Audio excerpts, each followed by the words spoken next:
नमस्कार मित्रों, सत श्री अकाल, नमस्कारम, वणक्कम। आपके समक्ष फिर से एक बार मैं प्रोफेसर अजय कुमार झा अपने मोटिवेशनल चैनल सेल्फ हेल्प पर मौजूद हूँ। आज का मेरा मुख्य जो मुद्दा है, मैं पहले इस पर आऊँ इसके पहले आपसे एक छोटा सा रिक्वेस्ट कर लेता हूँ। काइंडली आप मेरे इस चैनल को सब्सक्राइब ज़रूर कर लें। उससे थोड़ी मुझे मेरे लिए अच्छा है, और ये आप भी समझते ही हैं। सब्सक्राइब भी कर लें, शेयर भी कर लें, और शेयर करने के पहले लाइक भी कर लें। आज मैं जिस बात पर करूँगा वह भी छोटी ही सी बात है, पर वो कभी कभी हमारे जहन से हट जाता है। हम अपने परिवार में या कोई भी पेशा, कोई भी काम करते हैं, तो हम एक दूसरे को कितना स्पेस देते हैं, स्पेस देते भी हैं नहीं, यही हमारा आज का टॉपिक होगा। ज़्यादा लंबा नहीं कहेंगे, ज़्यादा लंबा इस पर बात नहीं होगी, पर जो भी होंगी ये एक मौजूद विषय है, इस पर बातें होनी चाहिए। और इसे कई बार इग्नोर भी कर दिया जाता है, हम लोग समझ भी नहीं पाते हैं। परिवार में ही देखिए कि कोई भी हो, या तो पति पत्नी हो, माता पिता हों, जो भी हों, परिवार के जो भी एक सदस्य एक दूसरे के साथ रहते हों, वे कुछ एक्सपेक्टेशंस उनके होते हैं, और उस हिसाब से वो और एक्सपेक्टेशंस ना भी हुए, वो एक अलग इशू है, इस पर मैं फिर कभी बात करूँगा। लेकिन स्पेस देना, अब स्पेस देने का अर्थ ये है कि सबों की अपनी अपनी कुछ अभिरुचि होती है, अपने अपने कुछ काम करने के तरीके होते हैं, कुछ उठने बैठने के भी उनके अपने स्टाइल होते हैं, कुछ और बहुत सारी चीज़ें होती हैं जिसमें आप बराबर एक्सपेक्ट नहीं कर सकते हैं कि आपके हिसाब से ही वो सारी चीज़ें हों और आपके ही इर्द गिर्द होती रहें। ये जिस तरह से घर में होता है उस तरह से घर के बाहर भी होता है। तो स्पेस देना ज़रूरी है सभी को। पति को भी पत्नी को स्पेस देना चाहिए, ये माना जाता है। वैसे मैं भी बोल रहा हूँ, पर अब कितना कोई कर पाता है ये इम्पोर्टेंट है। बातें बड़ी बड़ी की जा सकती हैं, पर उसको किस तरह से एग्जीक्यूट किया जाए ये इम्पोर्टेंट है। तो अब इस विषय पर और फिर पत्नी को भी अपने हस्बैंड के लिए कितना स्पेस देना चाहिए ये इम्पॉर्टेंट है। कई बार रिलेशनशिप्स उससे ख़राब होने लगते हैं। मिसट्रस्ट, डिस्ट्रस्ट, बहुत सारी चीज़ें साथ साथ उभरने लगती हैं। कई बार मिसअंडरस्टैंडिंग्स भी डेवलप कर जाते हैं। तो ऐसी परिस्थिति ना आए, उसका क्या उपाय है?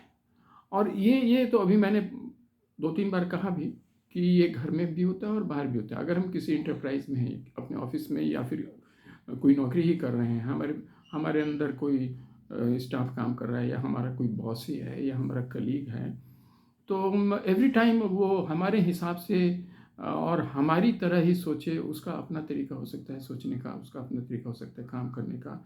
कभी कभी वो समय का भी फ़र्क हो सकता है। आप जिस वक्त एक्सपेक्ट करते हैं उस वक्त शायद वो किसी और काम में बिज़ी हो, तो फिर आपके हिसाब से चीज़ें नहीं भी हो सकती हैं वहाँ। तो इन सब चीज़ों को ध्यान में रखना आवश्यक है। और ऐसे में स्पेस से मेरा मतलब है कि उतना उतना मार्जिन, लाइफ में उतना मार्जिन देना ज़रूरी है।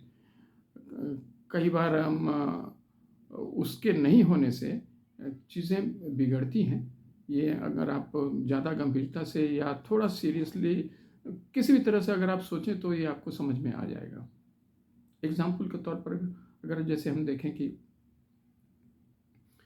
किसी ऐसे समय में जब आप अपने बच्चे को खोज रहे हैं, और वो उस समय वो अवेलेबल नहीं है, और किसी दिन वो अपने दोस्तों के साथ कुछ ज़्यादा लंबा समय वो बिता आया, और इसके बाद जब वो घर आता है, तो फिर बजाय इसके सीधे कि उसको उस पर बहुत सारा तुल उस बात को देने का, बातों को समझना आवश्यक होता है। अभी मित्रों के साथ कभी कभी कई बार इनएडवर्टेंटली, बिना सोचे समझे, बिना चाहे भी विलम्ब हो जाता है। कोई ज़रूरी नहीं है कि किसी खास परिस्थिति या किसी इंटेंशन से वो किया गया हो, डिले या कुछ भी। तो उसे समझने की कोशिश करना आवश्यक है घर के और लोगों को। एक एग्जाम्पल के तौर पर कहा, या अगर पत्नी ही है या पति ही हैं, तो हर वक्त आपके हिसाब से ही सोचें, ये ऐसा होता नहीं है और ऐसा होना भी नहीं चाहिए, ऐसा एक्सपेक्ट भी नहीं करना चाहिए। कई बार हस्बैंड वाइफ के जो कॉन्जुगल पार्टनर्स होते हैं, उनके अपने अपने रिस्पॉन्सिबिलिटीज़ के हिसाब से कई बार कुछ अपने समय हैं जिसमें वो सिर्फ उसी काम में और उसी बात के लिए ज़्यादातर परेशान होता है या उसमें इंगेज होता है, तो उसमें ऐसा भी समझ लेना कि ये हमारे ऊपर ध्यान नहीं है या हमें इग्नोर किया जा रहा है, ऐसा इसको हमें इग्नोर करना चाहिए। कभी इम्पॉर्टेंट ओकेज़न में भी ऐसा हो सकता है। हाँ, अब अगर रेगुलरली हो तब तो निश्चित तौर पर ये इस पर विचार किया जाना चाहिए साथ में मिल बैठ के। लेकिन अब जैसे कोई बर्थडे है किसी का या कोई ऐसा मैरिज एनिवर्सरी है या कोई ऐसा भी ओकेज़न है जो हमारे यहाँ कल्चर में उस तरह से कभी था नहीं। लेकिन ग्लोबलाइज़ेशन के साथ-साथ जब ये अब वो करीब एक जनरेशन से तो ये चल ही रहा है। अभी भी गाँव में अब जा कर के ज़्यादातर ये आया है कि अब उसमें लोग एक-दूसरे को ये करते हैं ज़्यादा वो सेलिब्रेशन हुआ, केक कटने वाला ये सब चीज़ें होती। पहले तो पूजा-पाठ लोग कर लिया करते थे बच्चों के जन्मदिन के दिवस पर और मिठाइयाँ बँट जाती थीं, वो सब हो जाता था, मंदिर चले जाते थे। या जो भी अपने-अपने धर्म स्थल है वहाँ लोग चले जाया करते थे, वहाँ भी अपना आराधना जो भी करना होता था कर लिया करते थे। अलग-अलग तरीके से कुछ लोग बस यूँ ही मतलब किसी पिकनिक में चले गए, कहीं और चले गए, कुछ और। तो अलग-अलग तरीका हो सकता है। लेकिन ये हर बार हो या जब हर बार नहीं हो पाया, किसी 1-2 बार अगर मिस भी कर गया तो उसे स्पेस देना चाहिए। दोनों साइड से ये मुनासिब है। तो इवेंचुअली मेरा कहने का तात्पर्य ये है कि कहीं भी हर वक्त मेरे हिसाब से काम होगा ऐसा नहीं है।